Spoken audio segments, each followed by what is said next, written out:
What's going on YouTube? Kevin here from TGITechday, bringing you guys a quick cliche video. Now, what am I talking about? I'm obviously talking about what's going to happen on October 4th, 2011 when Tim Cook, Apple's new CEO, takes the stage. Now, this conference or event or whatever you want to call it has much anticipation behind it, mainly because we're expecting Apple's next generation iPhone to be announced with a possible release in the near future after that. Now, this conference is a little bit different, mainly because Apple normally would release their next generation iPhone in June, but this year they didn't. They actually held off until now, which is pretty much confirmed by the fact that their invitations, which you see here on I guess it's your right, my left, that say, let's talk iPhone. And of course, that also has a little bit of a hint to it, so I'm going to be talking about that in this video as well. But the format of this video is pretty much going to go like this. I'm going to list pretty much what the common rumors are for this iPhone or these two iPhones, and then go into my personal opinion.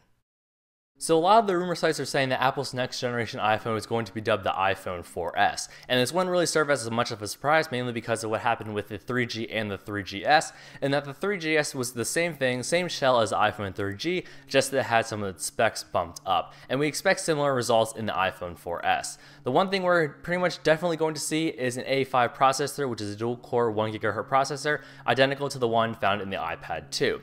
We also might see a speed upgrade, in that upgrading from 512 megabytes of RAM to a full 1 gigabyte, and also full HD video recording 1080p with an 8 megapixel camera.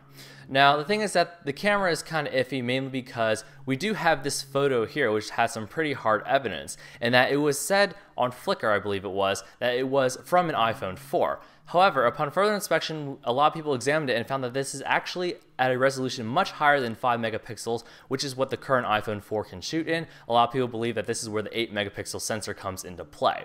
Another thing found with the camera is the fact that that picture was later pulled, and actually pretty quickly, which makes a lot of people suspect that this is something Apple did not want to share with the public at that moment. So that just increases our suspicions that Apple will be updating the camera. So a lot of the rumor sites are saying that Apple's actually going to be releasing the iPhone 5 as a standalone new phone or alongside of the iPhone 4S. And this is supposed to be a complete redesign of the iPhone, except it's supposed to have all the goodies that I just listed in the iPhone 4S. Unfortunately, there's not a lot of speculation as to the definite contents of this. Maybe something else will appear, but in terms of that, it could go either way. You could mix and match what I just said, what would happen in the iPhone 4S along with the iPhone 5. So now we're going to talk about what I think about these rumors. And what I predict is that we're going to see the same exact design as the iPhone 4, because that's something that works. You know, everyone's stopped complaining about antenna gate, and you know, it's just something that looks nice and sleek. And it's something that case manufacturers don't have to work around, even though we have seen cases that would predict that the iPhone is going to be a little bit wider, tapered, or what have you. So I think we're going to see the same design. We're pretty much definitely going to see an upgraded speed boost with an A5 processor identical to that of the iPad 2, and also 1 gigabyte of RAM, and in addition, a camera update of 8 megapixels, full HD video quality at 1080p. Now, there's also one rumor that says that the iPhone, or the next generation iPhone, will have a dual mode capability, meaning that it will have both CDMA and GSM technologies. So you could, if you wanted to have a world phone, I guess you could say, instead of buying a separate GSM phone for AT&T, and then if you decide to switch to Verizon, buy a different iPhone, you could just, you know, switch it on the same iPhone, so you still have your one, so you don't have to go out and buy another one. I think that'd be a great move on Apple's part, so that they can hit the international markets a lot better. Now, pretty much that's all I think that's going to happen. The one thing that I like to talk about is actually the hint that Apple put in their invitation, which looks like this, in case you need to be reminded. It says, let's talk iPhone. And there's been a rumor, and actually a mock-up, a pretty good mock-up, might I say, of what people think is going to be the big thing that they're going to announce at this conference. It's going to be a very advanced voice integration, I guess, process, or what's it called, feature in the iOS 5 operating system for the iPhone, iPod Touch, and iPad.